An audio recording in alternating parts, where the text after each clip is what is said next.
Yeah.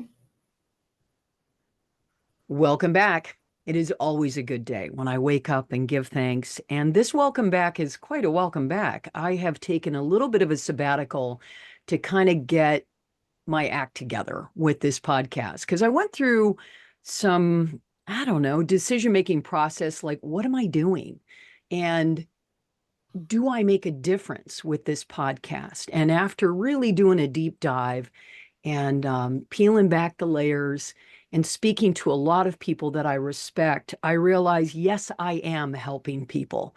I'm helping people through their darkest days with grief.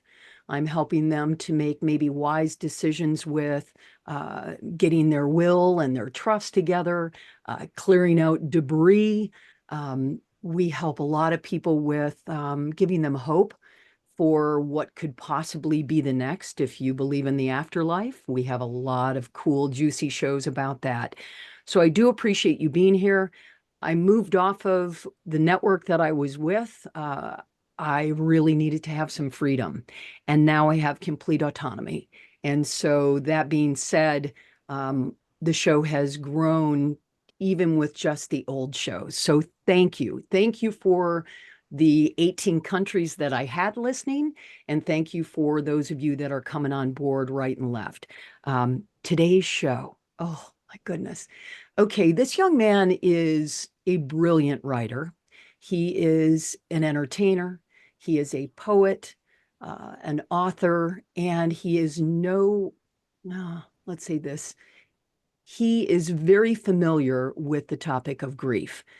He lost arguably the most important person in his life. And it took him about a year, and he started combing through all of his journals, and he realized, I need to write this book. I need to write this story about my mom. And so he did. And it is absolutely stunningly beautiful. So without further ado, I'm going to introduce you to my guest today, and we're going to find out all about his process, and we're going to get some of his hot tips on how he worked through his deep grief and his recommendations that may help you if you are in that mode right now and you just feel stuck and you feel heavy and lost with your grief. So, Kevin Allen Lamb is my guest. He is the author, he's a poet. Like I said, he's from Oxford, Michigan. Love Michigan, my home state. Love is in the details. It's a hopeful journey. Let's see here. Let me get this whole tagline right. Hopeful journey in grief. Kevin, welcome to the next room. Thank you, Jane. Appreciate the kind and lovely introduction. You had me fighting some tears, and I continue to appreciate you and be thankful. I'm thankful for your time and having me on the next room. Kevin, tears are always okay here. I've had several guests break down and they always apologize. And I'm like, nah, let's get there. Let's peel back that onion. Let's get to the truth of the matter. And there is no shame in feeling things deeply. So, your mother, who was incredibly important to you, let's talk about your mom and then let's talk about what happened immediately after, because I've read the book. It's so beautiful. It's like reading a bunch of musings and poems that you did, but then you interweave it with your story of what happened through her last days, and super meaningful. So right after she passes, first of all, give us your mom's full name. My mother's name is Christina Zelis Lamb, or Christina Urata Lamb. She's Lithuanian, and I'm half Lithuanian. And the Lithuanian word for mother is mamita. So the word mamita appears very often in Love is in the Details. I love that, mamita. All right, so immediately after your mother crosses and transcends to whatever could possibly be next, you are busy. You are writing an obituary and you're writing a eulogy. Let's start there with where you just dove in to do whatever you thought you needed to do. It's a pretty cool place to begin because last year I was sitting in her home in Hilton Head Island, South Carolina, in her corner on the couch, looking at all of her watercolor paintings, mixed media paintings, as I wrote her obituary. And moments after finishing her obituary, I got the email that my last book was published, Your Daily Guide to Shine. And that kind of told me that I was on the right path, and uh, my intention to publish a book a year going forward aligned with my higher calling, and me finally honoring my gifts with some of the same effort that I manage other people's, as I'm a talent manager in the music industry.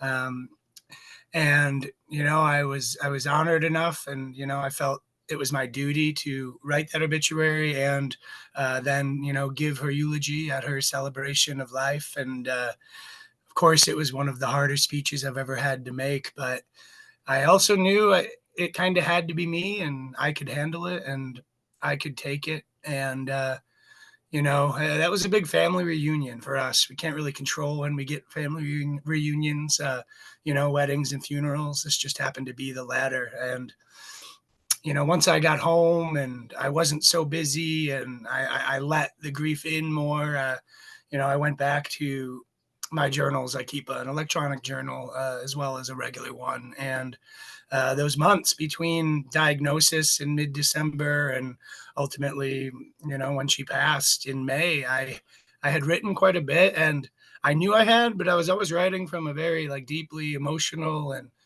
in it kind of place, if you will, that I didn't really know or intend to write a book about it, but I knew it would be important for me to have. And this kind of idea and phrasing kept on resurfacing. It won't be long, and we're all big music fans, and the Beatles are my favorite band, and my mom loves the Beatles. And the last time I ever spoke with her, really, I was on Three Trees Vineyard, who you'll see in the dedication of this book, and that's how she told me. She said, "Kevin, the doctor said it won't be long," and I had this aha moment, and I was like, "All right, this is the book. Love is in the details. This journey is going to help me navigate this. It's going to be my lifeline, my way to write about her and connect with her, and then give my family the opportunity to do the same. And if it's useful for me and good and beneficial for my family, I got to imagine it's going to be useful and beneficial for others." Is it ever? When people ask a lot, and I get this question a lot on the show and just through various people that reach out, they say, what is it that I can do to help myself when I am in the throes of this dark sadness and deep in my grief? And the first thing I tell them is get yourself a good pen, pick up your favorite journal, and just pour your heart out. And if you're not into paper and pen, that's cool too. As Kevin mentioned, you can do it digitally as well, or even do voice texting, which I've been known to do when I walk the neighborhood. I'll get an idea and just like let it rip. Um, wow. So you're writing, you're writing, you're writing, you're writing. You don't intend to actually write this book at the beginning, but did you do it for yourself? You didn't set out to go, hey, I'm going to write this great book on grief. It was the most meaningful and significant thing that I was going through, and perhaps I had ever gone through. So it focused me. And the book is divided into a preface, before, and after. Most of what I wrote in the before section, I was just writing. I mean, at this point, I'd already published my last book, and I had a pretty good idea that what I was writing was going to end up in a book, but I didn't know the envelope it would be put in. Like Love is in the Details, a hopeful journey in grief. And once I decided that, I started a new style of writing where I was having a conversation with my mother, where I was giving her updates on her family. I was checking in with her as seasons changed, as holidays occurred, as we experienced these series of firsts: your first fall, your first birthday without hearing your mom sing you birthday in Lithuanian. And I also started identifying my mom and things like thunderstorms. I remember having this dream before she passed that a great storm was coming. And I think it's natural to think of a storm negatively and as as dark or something that we have to endure. But I love thunderstorms. I've always loved thunderstorms. We loved watching them on the coast in Hilton Head. So once I kind of embraced this notion of a mother's thunder, I felt I was connecting with my mom every time there was a storm. Every time thunder and lightning came in, it was her way of reaching out. As I mentioned, she was a painter, and this other notion of watercolor brushstrokes kept on coming through. And on the 1 year anniversary of her passing, I witnessed the Northern Lights in my backyard in Oxford, Michigan. I think that's like the first time the Northern Lights have ever come down this far. On the morning of what would have been her 72nd birthday, when I published this new book at 5 a.m., I was woke up by a sunrise from this very window I'm looking at right now on Oxford Lake. I had never seen such a brilliant and bright sunrise, and I feel like at every synchronistic moment, my mom has found her way to me with her watercolor brushstrokes. And that's what I choose to believe and let in. I choose to connect with her and find her and all the things that her and I loved.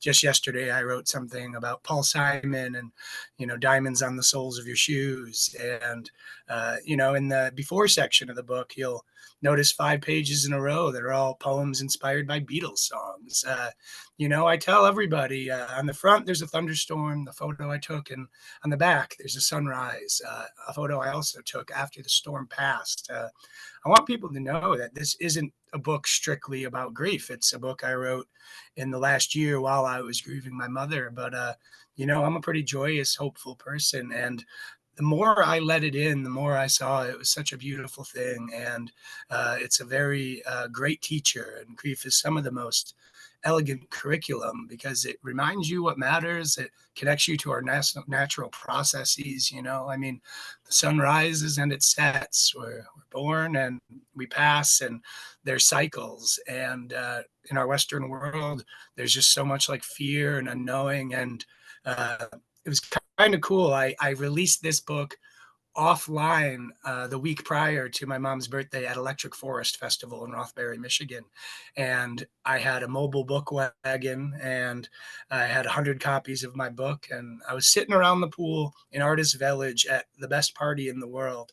And I was doing grief work, because I had that book. Anyone I gave it to or sold it to, I was doing a reading, and I gave them an opportunity to talk about their mom who had passed or their loved one who had passed. And we were all in joyous tears. And a lot of people were probably doing some work they didn't anticipate on doing poolside at Electric Forest. But, that's what's beautiful about it. And it really cuts through the bullshit. You hand someone a book that's about losing your mother, who is your best friend. They're probably not going to bring any of their trivial bullshit to you, but they will probably take it as an opportunity to talk about some meaningful things, some things that maybe they haven't found an outlet to or felt comfortable enough to share and unburden and delve into. Boy, aren't you hitting that right on the head? There is nothing more truthful than death. It just peels us back and forces us to kind of do a real good look at ourselves and why we're here and what is meaningful. And I love what you said about grief is the elegant critique. Ah, that's so good. It's so true. So here you are. You're doing this grief work, but I'm not hearing sadness. What I'm hearing is hope and joy. And you're, like you said, if you hand somebody a book about your deep grief, and then all of a sudden it's opening them up to be able to share with you how they're feeling about maybe the loss of their loved one. Wow, it's incredible. How's your dad doing? He's doing great. I'm very thankful for the amount of time we've got to spend together. I just spent a week down in Hilton Head for Father's Day, as it was kind of the first Father's Day since she passed. And he's traveled a lot more. Him and I visited my brother and his family in Juneau, Alaska last summer. He went on a bucket list golf trip to Scotland. He's been visiting my nieces in Connecticut more, just seeing the fam. Him and my mom loved to travel and traveled a lot, but not in the last 5 years of her life. once you have a double lung transplant, the hospital that grants you that second life likes you within 2 hours of it, just so in case anything comes up. And that was another thing. It was like, my mom wanted to be free of pain and that struggle, and it was a struggle and burden on both of them. It weared on them, and the hardest thing in the world is to see someone you love hurting and be helpless to taking that away. So I think the most like honorable and logical thing we can do when they're passing is to be hopeful and navigate our grief, because whether someone's with us or they've passed, we still miss them. The biggest thing is that I often hear people say is, I can't pick up a phone and call them. Well, call somebody else. Call one of your family members who might already be feeling the same thing, or pick up a pen and write it down, or listen to music. Loss challenges us to really evolve a relationship with someone we love. And if you choose to accept, it's going to get better. But, it's not easy, and it takes time, and it's a journey, and, it's exciting. We recently launched a concert series on Three Trees Vineyard in Suttons Bay, Michigan. And as I mentioned, that was the last place I ever spoke to my mom. Each of the three trees represents a fallen matriarch in the owner group's like family. And they came into my life, over the last 3 years as I'm facing this with my mom. And the concert series for the artwork, it's all black and white, and there's actually three trees on the vineyard that are all positioned together in a very beautiful and spiritual way. And I feature cardinals. A cardinal is in all of the artwork, and only the cardinal is in color. So you have the stark contrast of black and white, very like wine label aesthetic, and then this just bright red cardinal on there. And myself and the others at the three trees, they all identify and connect with their mothers in the form of cardinals. And it's this really beautiful thing to have this family who only recently came into my life, and to be doing these things together on this very like spiritually charged land. For a lot of people who wouldn't know it, the only U.S. born canonized saint, Father Solanus Casey, he did a lot of work on the Leelanau Peninsula, but like as like a contractor. And this is just the type of place where your heart beats a little bit faster when you're there. Hours of time go by, and it seemed, only like an instant. And uh, while I was at Electric Forest, I was showing someone the Leelanau on a map, and where it is in northern Michigan, it really kind of looks like it could be the Earth's heart.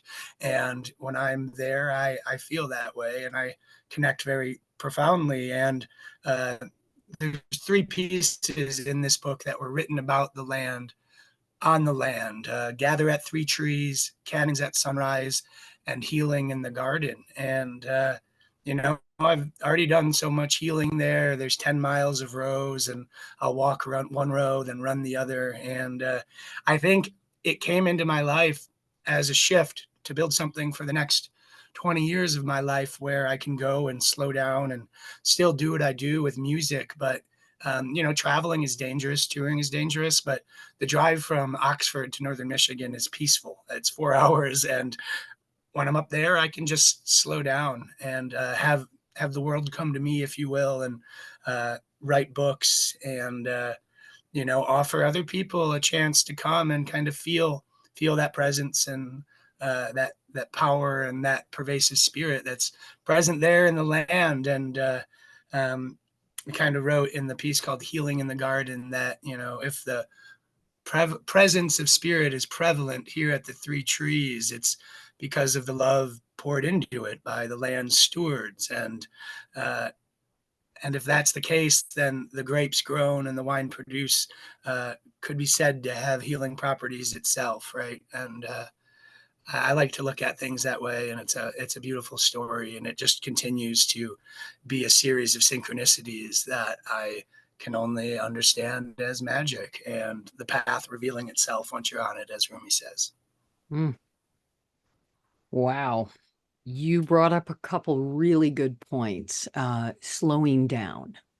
Um, you are in the music industry, so there's a lot of demand on your time. There's a lot of peopling going on. You're around crowds a lot. Um, were you able to just say, I need to take a beat here and slow down, especially once your mother left? Yeah, I was. And thankfully, I am the curator of my own schedule and my time. And Dixon's violin, who we've been partners and full time with for almost 7 years, he was very understanding and supportive in that effort. And he's the only person to this day who still ever told me to honor my energy. And he was very understanding when I needed to be away and honor my energy and uh, take any breaks that I needed.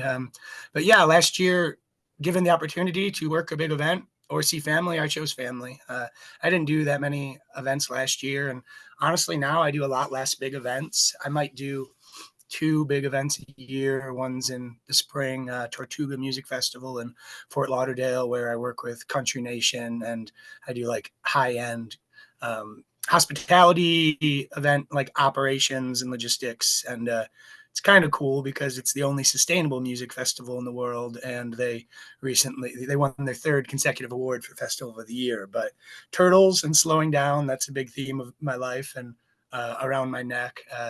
And then Electric Forest. And that's pretty much it. And with enough time and space in between where I'm like, okay, that's cool. And I've got my fill. And now I'm going to go back to my lake home and my little small town coffee shop. And, very, like you said, like pass on the Rolling Stones. And I just, I love concerts, 50 to 100 people. That's a real sweet spot where you can Right. give access and talk intimately and personally and not have to spiel too much. And, Mm. even for a young man at 39, I've given a lot of spiels in my life. And even when they're from the heart after a while, it's just like, it feels a little inauthentic. Right.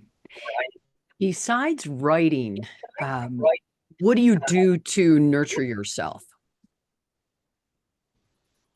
I spend a lot of time in water. I'm a Pisces, like being by water, being in water, ocean, lake, hot tubs. This view. I'm looking out at the lake. Throughout the book, you'll kind of see me reflecting on the water throughout all the times a year. It's just very soothing and comforting. Exercise, listening to music. Hiking. And something that's always been important is like non-music travel, going and spending time with my friends who have kids and, making a point to go and see them because it's easier for me, even though I'm very busy, but like it's harder for them to travel. So, make a time for the people and activities that are, that you've identified as fundamental to your well-being. One of my college roommates and best friends is she's been to Detroit, but never to like all the rest of Michigan. And she's half Hawaiian and currently lives in Denver. And she's flying in Saturday. And we're gonna do. We have a Dixon's violin show at the Vineyard Monday. We're gonna explore West Bay and go to Power Island. But then we're gonna catch the ferry from Charlevoix, and I'm gonna take her to Beaver Island Music Festival, which Beaver Island is a magical place. And if someone's telling you about it, it's probably because you're pretty cool. And, that is like a 2,000 person music festival on the biggest island in super remote Lake Michigan. And I love that, where it's like just a small, it's very simple. People like really kind of respect your space and don't form lines to take photos. And, so make time for people that are part of your story. And really stick to those things, especially as you expand. And when you find yourself moving too fast, never be hesitant to clear your schedule and call an audible. Mm. Amen to that. I really love what you said about, when you do lose someone or someone transitions, and you can't pick up the phone to call them, you just simply call someone else. What a great thing. Pick up the phone and call that friend that maybe you haven't spoken to in a while. And, texting is fine, but I'm like, I'm over it. I'm like, call me so I can hear your energy, so I can feel you. And there's just something so beautiful about a phone call. Um, I don't know. I need it. So I love that you said that. Um, Kevin, we're getting kind of close to the end of the show because I'm trying to keep the show shorter because I feel like people and their attention spans have really shrunk over the years, and people seem to really bond when the shows are a little bit shorter in length. Do you, or what do you envision, or what do you hope for, or do you know intuitively comes after this spiritual experience we're having as human beings right now? It's funny. I don't really think about it too much because I trust it. And it's kind of like one of my favorite musician bands, Camp with two A's. There's this lyric like, his whole damn life, he never even had a plan.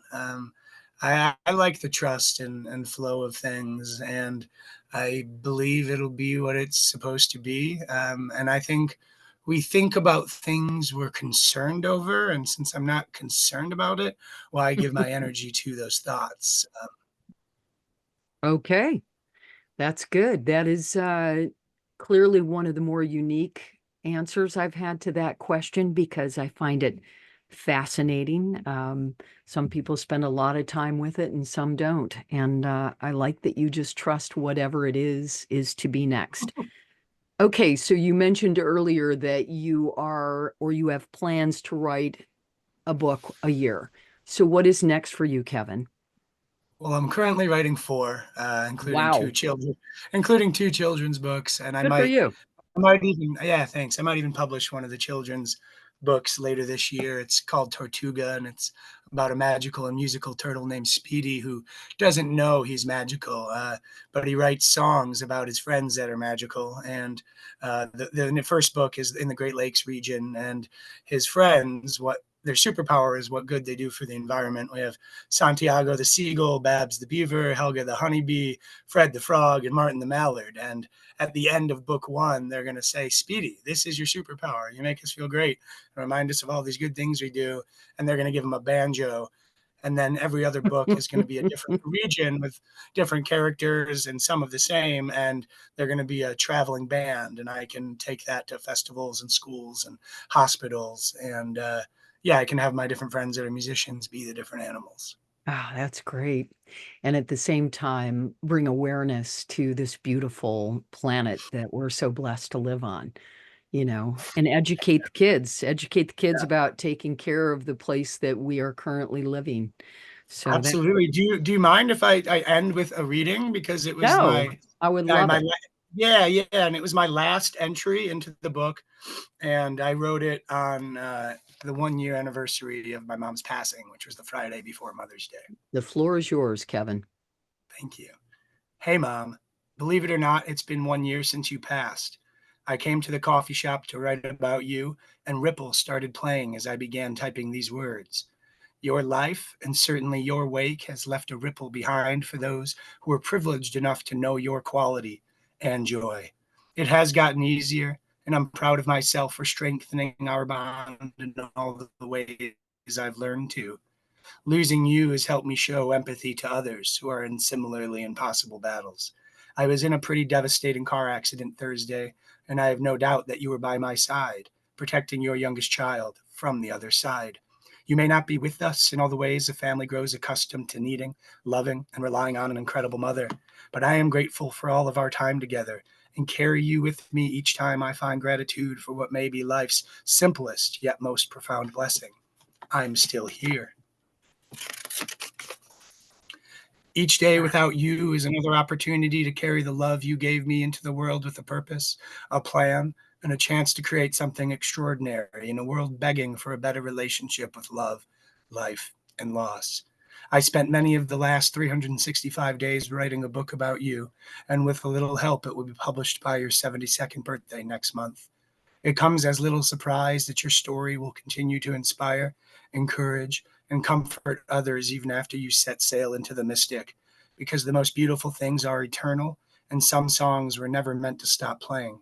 You visited me in a dream last night, reminding me that despite what feels like a great distance between us, you rarely stray too far. This will be our second Mother's Day, having greater difficulty feeling the joyful exuberance of your smile, but I trust that each of us will continue to hear your voice coming through the music like a ripple in still water, and your song to fill the air. Woo! Kevin Allen Lamb.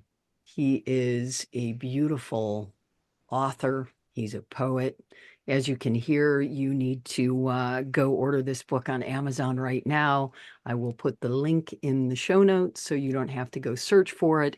It is called Love is in the Details, A Hopeful Journey in Grief.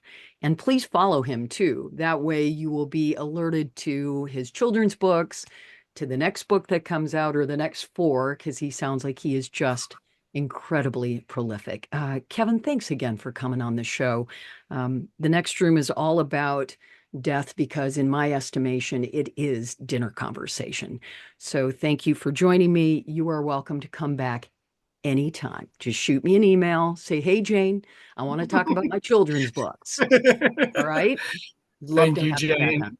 Thank you As very much. always, as always, it's a pleasure and an honor. I love and appreciate what you're doing.